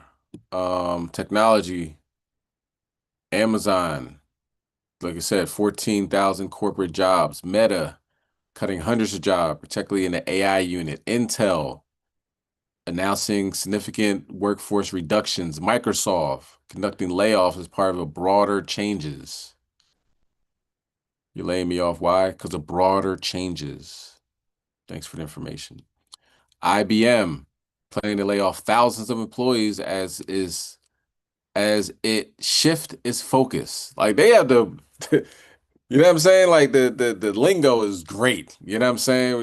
You're laying me off. Why? We're going to shift our focus from you to somebody else. We're going to take your box and go. You know what I mean? Shift my focus. Like, what does that even mean? Applied Materials cutting 1,400 jobs, about 4% of its staff due to slowing sales. Accenture, another company that has announced layoffs. I don't even know what company that is. Cassia, cutting hundreds of jobs or hundreds of employees. Cassia. Other sectors. So you got ExxonMobil, 2,000 positions. Restructuring plan. They're going to restructure. Okay. Following this acquisition of Pioneer National Resources. So they acquired, they merged with somebody. So the other people, y'all got to go. That's something else. UPS slashing 48,000 positions. I think one of them, didn't a UPS plane crash in Kentucky yesterday? Y'all might want to get somebody on that. You know what I mean? And a lot of the DEI hires have been fired, right? Then Trump fired the DEI hires. So this is all Esau and high IQ people working there. So I don't know why that would happen. If Esau's working there and there's no DEI hires, which mostly DEI hires are Edomites, but let's just play along, then why would the plane crash? That doesn't make any sense. Didn't Charlie Kirk say he wouldn't get on a plane if he saw a black pilot because he's in DEI? Well, who was that was flying that plane? Couldn't have been DEI, right? We'll let that simmer for a little bit. Paramount laying off roughly 2,000 workers. General Motors reducing nearly 3,300 positions. So this is just all over the board. You know what I'm saying? United Healthcare offering buyouts, Slovakia, to employees in its benefits operation units, pretty much saying we'll pay you to leave, right? PwC laying off approximately 1,500 U.S. employees, primarily in audit and tax. What's the bottom? Starbucks, including a reporting companies laying off, it's like a report of companies conducting layoffs. Okay. Reason for layoffs: AI and automation, rapid pace of technology change and AI adoption, a significant driver reshaping the workforce. So ChatGPT and OpenAI is getting people fired. You know what I'm saying? Who needs workers when you got a computer that'll do it for you? Economic headwinds. Companies are facing challenging economic conditions. I'm sure they are. All these 100% tariffs, 50% tariffs, tariffs on Mexico, tariffs on Canada, tariffs on Europe, tariffs everywhere. 100% tariffs on China. And what has that done for anybody? Made prices go up. Cost cutting and restructuring. Many companies are implementing cost saving measures. Cost saving measures and streamlining operations. All right, so they're calling it restructuring. You know what I'm saying? Post acquisition and restructuring. Some companies are cutting jobs after large mergers and acquisitions. So they merge, people get fired. They're cutting costs, people get fired. Tariffs and economic headways, people get fired.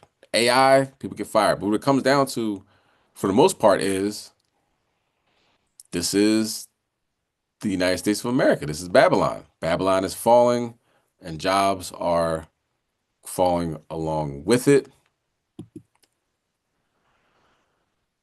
What's this? This is Amazon, Target, and UPS are some of the corporations that have recently announced job cuts. A slew of mass layoffs have hit corporate America, further exacerbating a stagnant job market. So it's just getting worse and worse. You know what I mean? Other companies announced mass layoffs includes Intel, Nestle, Accenture, Ford, Microsoft, and others, among others. CBS also announced mass layoffs and has been mired in controversy. The company let go of veteran journalist Lisa Ling, and the Variety report alleges that popular CBS anchor Gayle King will also be departing the network. Gayle King got to go. Alleges that the popular in addition, CBS dismantled their race and culture division. It's like, look, we ain't gonna lie to you. We're done with that. Former news producer named Terry Sherman accused the company of firing every position of color in his division. I seen that video. He was right in front of it, and then they called him in a lie, right? They said, oh, we're just restructuring. And then he looked around and saw everybody was fired was black, and everybody that wasn't there was white. He was like, oh, we worked with them before, so that's the reason why.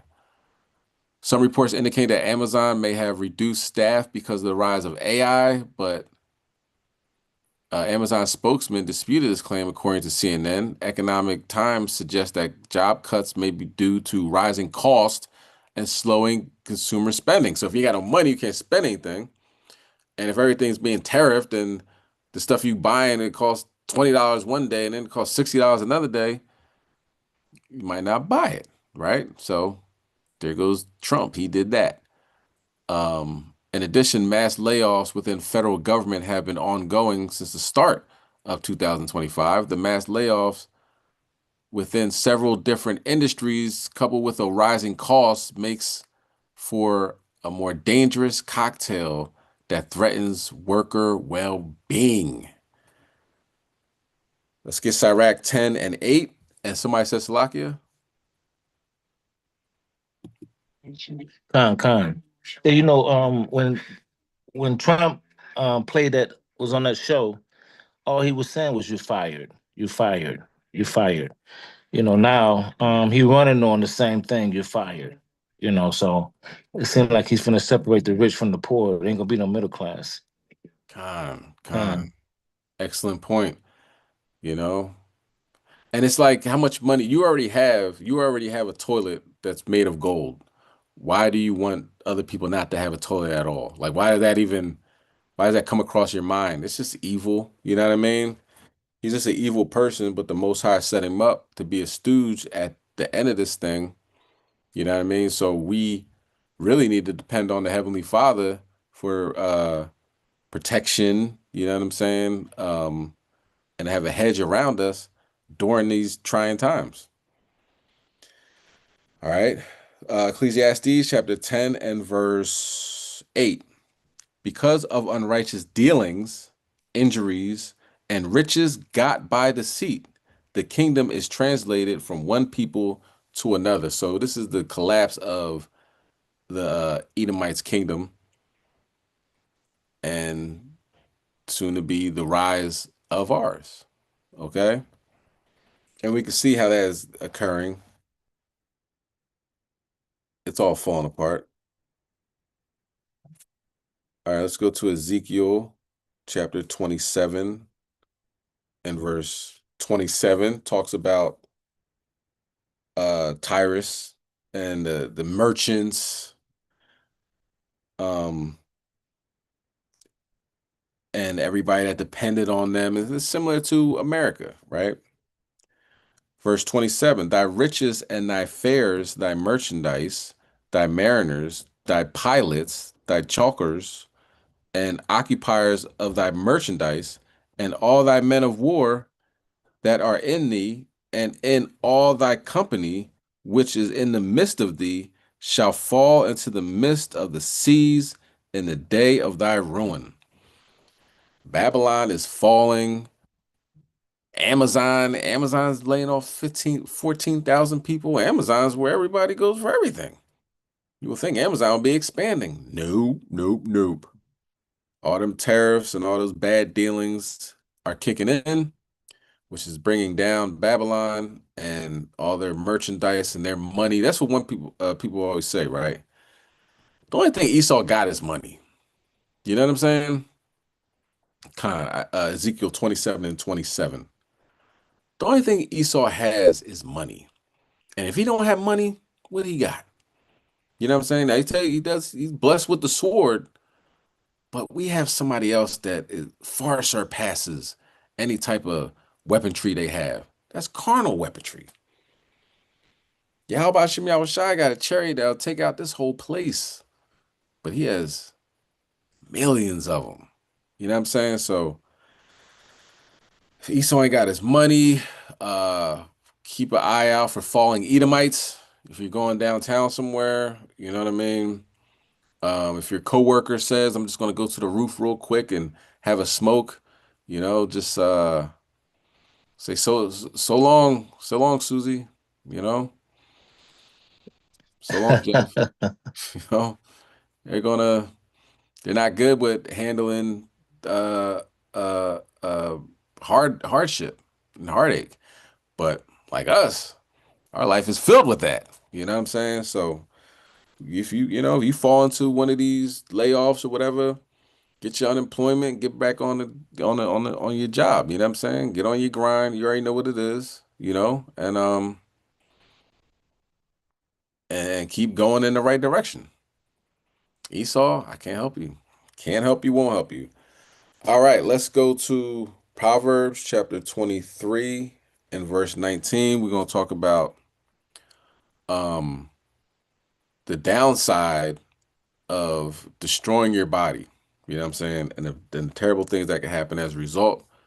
This doctor talks about that, and let's watch his testimony first, right? And then we'll get back to the scriptures. I have some interesting information on how much alcohol you would have to drink before you develop liver damage. Now, in high school, I drank some alcohol. In college, and then even after college, I continued to drink and experienced many of those what we call hangovers. And I even remember in my late 20s, they had these, I don't know what they were called, but they were like little 7-Eleven stores around town, and you can buy a margarita to go. And so, of course, I would get myself and Karen a margarita, drive home after work, and then get in this routine of drinking at least one or two of those each night for about 6 months. That probably was the thing that pushed me over the edge, because you're combining alcohol with sugar. And I noticed my back was very stiff. My hands were arthritic. I had complete fatigue. I had bloodshot eyes. And of course, I was doing what I thought was healthy at the time, which now I know was not very healthy. But I had a very low awareness of health at the time. In fact, I had zero attention on creating a healthy body. But of course, I was able to get away with it for so many years until eventually it caught up with me. But here's the data on alcohol.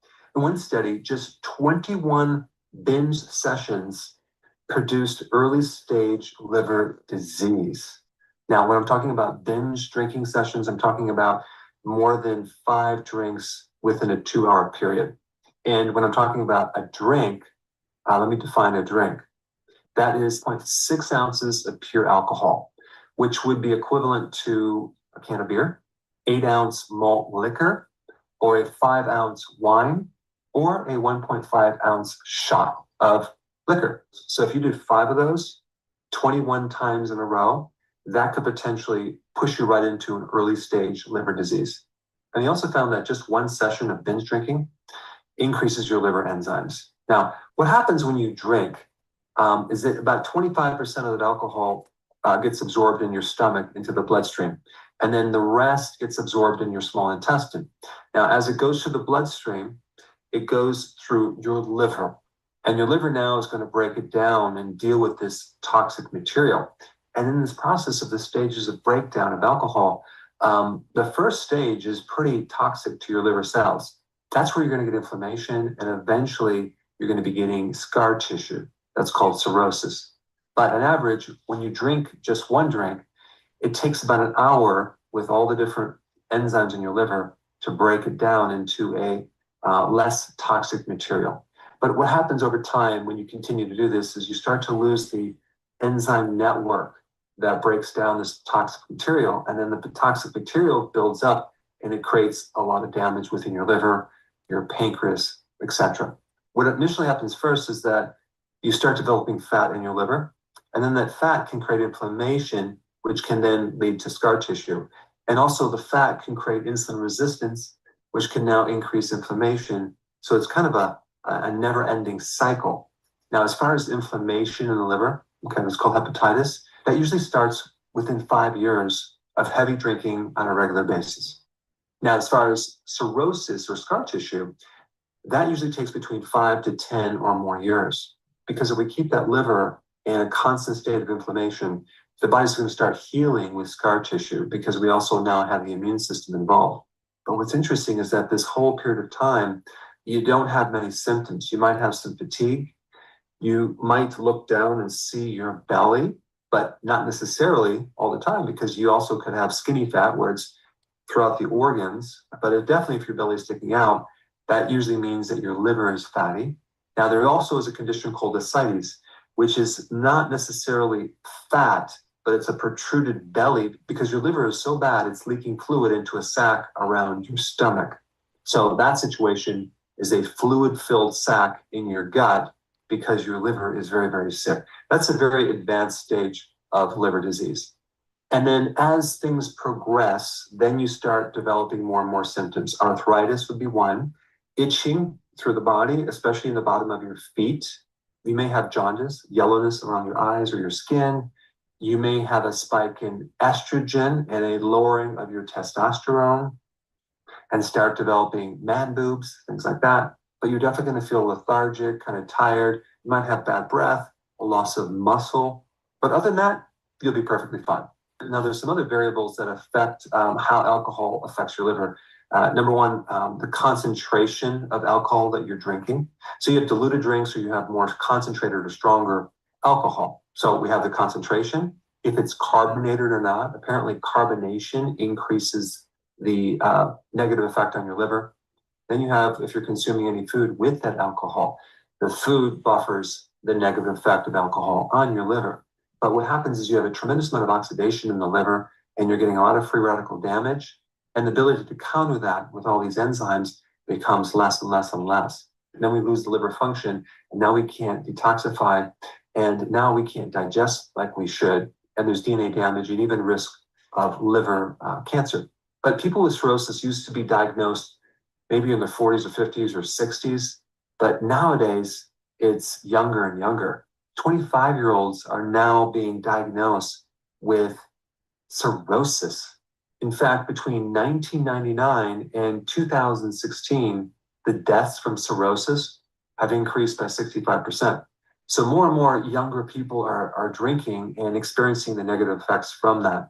Now, there's a couple other things that you need to know about liver damage. Consuming sugar, okay, has roughly about the same effect as consuming alcohol, especially if you're drinking fructose, as in high fructose corn syrup. So just because someone's not drinking alcohol doesn't mean they can end up with any type of problem with the liver. And that is called non-alcoholic liver disease. Also, a lot of the medications that people take also cause a lot of liver damage. So I would say, number one, alcohol, sugar, medications are the top three things that can destroy the liver, as well as viruses. So if you decide to drink a lot and become an alcoholic, it's very, very important to eat healthy at the same time to minimize the damage that's going to occur on your liver. And I'm being a little funny here because usually if someone is drinking a lot of alcohol, they're probably on a high sugar diet at the same time. Now, the good news about the liver is that it is the only organ that can completely 100% regenerate if you stop doing the things that are causing the destruction. In fact, if you have a fatty liver, you can remove 50% of that fat from the liver just within 2 weeks of avoiding those things that cause the fat. However, there's going to be a point of no return where you've developed so much scar tissue that it's going to be irreversible. So hopefully you're not in that situation yet. But if you want to know how to reverse the liver damage and turn things around, this is the video you need to watch next. All right, so this is for our health and wellness section that alcohol can kill you. Okay, it can make you sick. It can bring down your body. So do not indulge daily in drinking alcohol. You know what I'm saying? Have some tea, drink some water, give your body a rest. All right. What is that? Proverbs chapter 23, verse 19. Hear thou, my son, and be wise, and guide thy heart in the way. Be not among winebibbers, among riotous eaters of the flesh. So just constantly eating and drinking, eating and drinking. For the drunkard and the glutton shall come to poverty, and drowsiness shall clothe a man with rags. So if you eating, drinking, sleeping, you're gonna be like, well, where's all my money going? It's going to the bottle. You know what I'm saying? It's going to eating and drinking and going to sleep. You know what I'm saying? You're not going to be able to accumulate funds if you're constantly, if the bartender knows you on a first name basis. You know what I'm saying? Constantly, he knows more about your children than you do. You know what I'm saying? Knows about your job and everything because you're just constantly in there uh uh going to the wine and spirit store. They know exactly what you're gonna get. They know you by name. Hey, what's going on out here? Good seeing you. Oh, you're 2 minutes late today. You know what I'm saying? You be like, damn, that's not a good look. I don't need these people knowing who I am and what I drink. I might just say maybe I drink too much. You know what I'm saying? So it's not just dealing with your health and wellness and your overall connection to Yahweh Hashem Yahweh Shai, because you're using alcohol as an idol. You know what I mean? You're thinking more about drinking than you are about the scriptures and following the laws of God. Bad things also can happen. Your body can break down, but let's get 1 Corinthians chapter 6, verse 9, something that's very, very important. Not saying your body isn't important, but it's another level to this as well.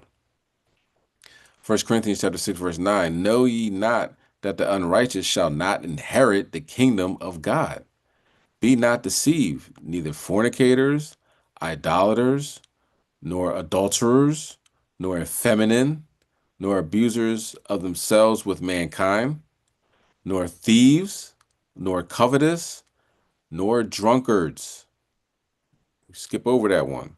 Nor drunkards, nor revilers, nor extortioners shall inherit the kingdom of God. So if you're a drunkard, you're not getting into the kingdom of heaven. That should make you want to question whether, am I drinking too much? Do I drink every day? Do I continue to drink throughout the whole night? It's you drinking at 6, 7 in the morning. You're like, damn. And you stop drinking because you ain't got no more alcohol left. That's on some drunkard type time. You know what I mean? You wake up, oh, what I do last night? Where's my money? Oh my goodness, what? Somebody robbed me. How many times you been robbed? Somebody must have stole my wallet. And then you talk to somebody, they're like, nah, man, you was buying drinks for everybody, and you went out to the after hours club and you left everybody, and you don't even remember this stuff. That's dangerous. You know what I mean? You know, drinking to exhaustion, to you throwing up, and your body's like rejecting it, like, yo, stop, you're about to kill me. You know what I'm saying? That is what we're talking about here. You know what I mean?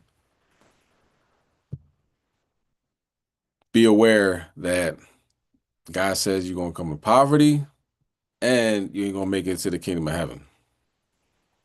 So find something else to do. All right. Kom Yashala, we got next. Let's end with some prayers. So if you want to stand and face the east, prostrate and face the east, give you a minute to do so.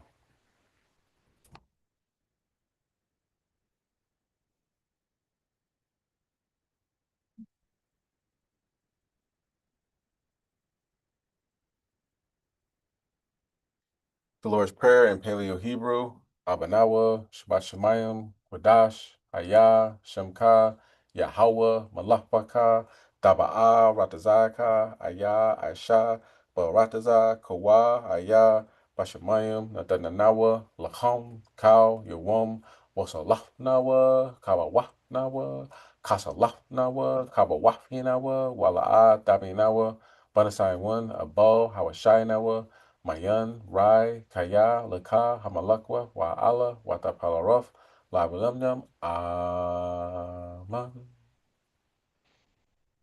This book of Matthew, chapter 6, verse 9, after this manner, therefore pray ye, Our Father, which art in heaven, hallowed be thy name. Thy kingdom come, thy will be done in earth as it is in heaven. Give us this day our daily bread, and forgive us our debts, and we forgive our debtors.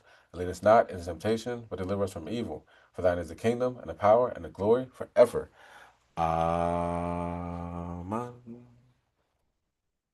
Heavenly Father, Most High Yahweh, come to you humble in humility and reverence, acknowledging that you alone are my strength, my shield, deliverer.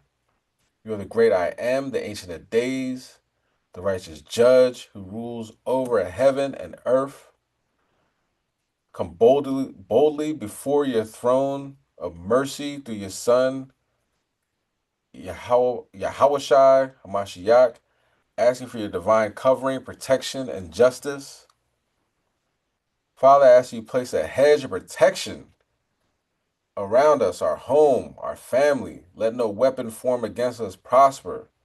Let every evil word, curse, false accusation be turned back upon its sender according to your divine will, that all may know that you are Yahweh Most High, who defends his people. Every trap, snare, or pit dug, let those who devise them fall into it themselves. Every spirit of confusion, division, jealousy, deceit, try to enter our lives, I command that flee in the name of Yahushua. I break every chain of bondage and renounce every hidden work of darkness. Replace every curse with blessings.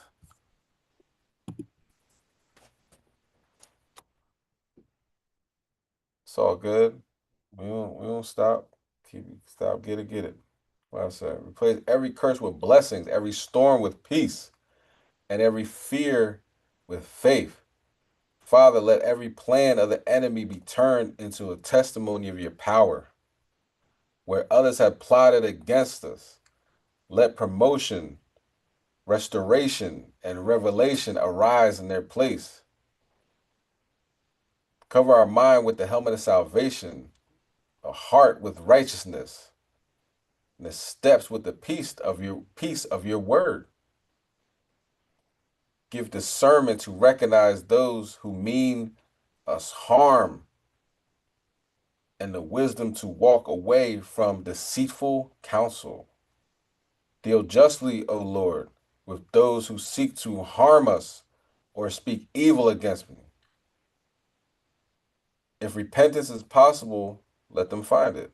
But if not, let their wickedness return upon their own heads, as your word declares. Let your justice roll down as waters and your righteousness as a mighty stream. Strengthen me, Yahweh, to walk uprightly even under attack. Help endure trials with grace and courage, knowing vengeance belongs to you alone. Let my light shine so brightly that even my enemies must acknowledge that you are with me. I seal this prayer with thanksgiving, faith, and confidence. For all power in heaven and earth has been given unto your Son, Yahushua Mashiach. Let your will be done, and let peace reign in our heart and in our home. In Yahushua's holy name, I pray. Amen.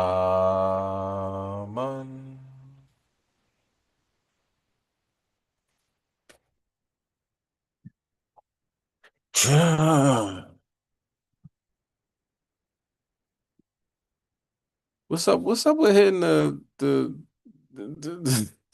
talk button during the prayer, man? Come on. What's up with that? That's off. All right. So want to end also with a scripture. Let talking about the MAGA civil war, let it continue. These people set up traps for us and they're falling into their own pit that they dug. All right, let's get that. Let's get Psalm chapter 35. I'm gonna start at the top.